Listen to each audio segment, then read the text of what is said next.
कौन बहरुल इरफान, कौन बहरुल इरफान।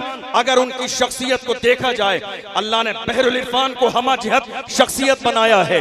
बहैसियत उस्ताद देखते हैं तो बेमिसाल हैं, बहैसियत मुरीद देखते हैं तो बेमिसाल हैं, बहैसियत मुरब्बी देखते हैं तो बेमिसाल हैं, बहैसियत शेख तरीक़त देखते हैं तो बेमिसाल हैं, बहैसियत कायद देखते हैं तो बेमिसाल हैं। हुजूर बहरुल इरफान मुरीद सिर्फ मुरीद नहीं है, सिर्फ मुरीद नहीं है। अगर जाके कमालपुर शरीफ में देखो तो शेख अहमद रजा के मुरीद भी है, मुराद भी है।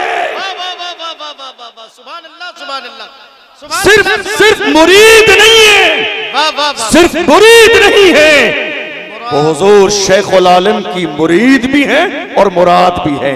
अल्लाह ने कितना अजीम हुजूर बहरुल इरफान को नवाजा। आप जानते हैं मुरीद अपने पीर की तारीफ करता है, मगर यहाँ तो आलम ऐसा है कि खुद शेखुल आलम फरमाते हैं बहरुल इरफान के हवाले से, हुजूर बहरुल इरफान के हवाले से कहते हैं उनकी शान ये है, ये बेमिसाल है, उनकी कोई मिसाल नहीं।